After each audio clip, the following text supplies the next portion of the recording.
জামাতের বাজেটে ঘাটতি অনেক কম। এই উচ্চাভিলাষী বাজেটের সঙ্গে বাস্তবতার যে অনেক দূরত্ব এবং এখানে পরিচালন ব্যয়ের যে আধিপত্য, সুদের আবর্তে বাজেটকে জর্জরিত করে ফেলা হয়েছে। উন্নয়ন ব্যয়ের সংকোচন প্রবৃদ্ধির গতিতে লাগাম টানা হয় নাই। ঘাটতি বাজেট আপনি লক্ষ্য করেছেন, আমি শুরুতেই বলেছি বড় ধরনের ঘাটতি বাজেট, এবং এখানে বলা হয়েছে জিডিপির অনুপাতে এই ঘাটতি 3.5%, যা আন্তর্জাতিক মানদণ্ড অনুযায়ী সহনীয় মনে হলেও এই অর্থায়ন প্রক্রিয়াটা কিন্তু ঝুঁকিমুক্ত হবে না। আরেকটা বিষয় হলো যে এই বাজেটের সফল বাস্তবায়নের জন্য যে 3টা বাধার কথা আমি বলেছিলাম, আর 3টা স্তম্ভের উপরে এই বাজেট দাঁড়িয়ে আছে, সেইখানে সরকার খুব দুর্বল।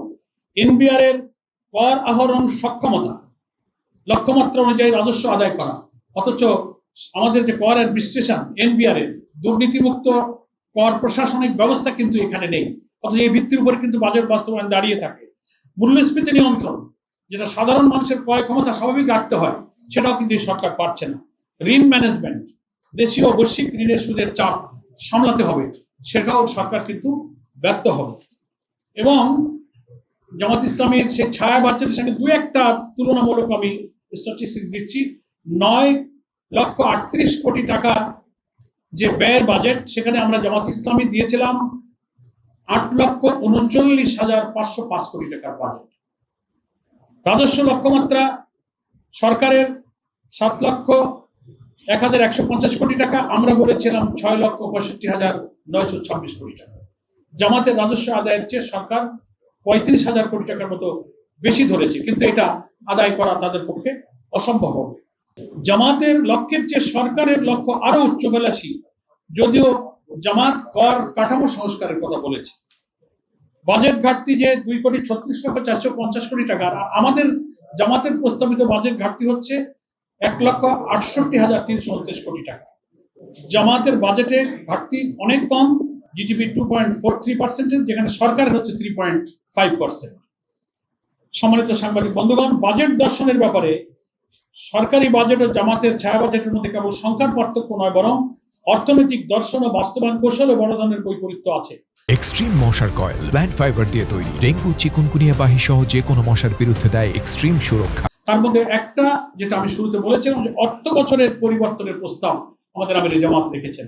এই ফিসক্যাল ইয়ারকে জুলাই জুন অর্থ বছর যেটা ছিল, এটা পাল্টে জানুয়ারি টু ডিসেম্বর আমাদের ক্যালেন্ডার ইয়ারে চলে আসতে হবে।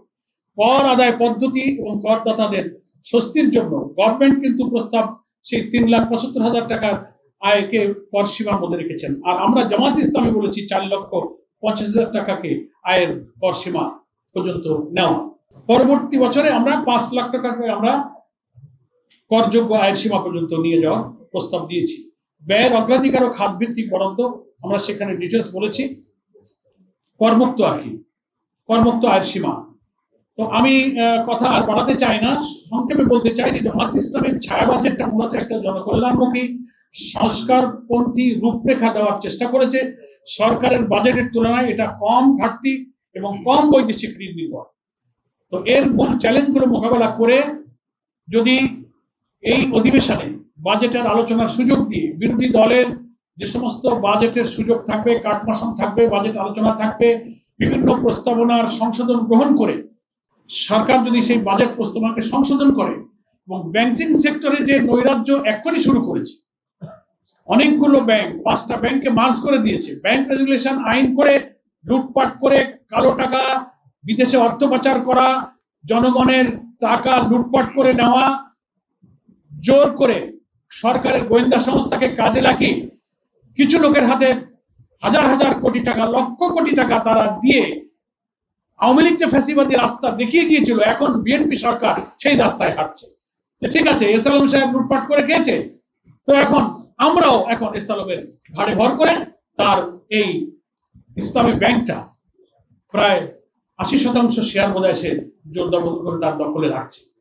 এটাকে আমাদের আমির জামাত পার্লামেন্টে বক্তব্যে দাবি করেছেন, যার শেয়ার জোর করে অন্যায়ভাবে নেওয়া হয়েছে যে মূল্যে, সেই মূল্যেই সেই শেয়ারগুলো তাদের কাছে ফেরত দেওয়া হোক, এবং অন্যায়ভাবে ব্যাংকের চেয়ারম্যান এমডি কে বদল করে এস আলমের পছন্দ মতো চেয়ারম্যান এমডি নিয়োগের যে পায়তারা করছে বাংলাদেশ ব্যাংকের গভর্নর, এটার আমরা তীব্র নিন্দা জানাই।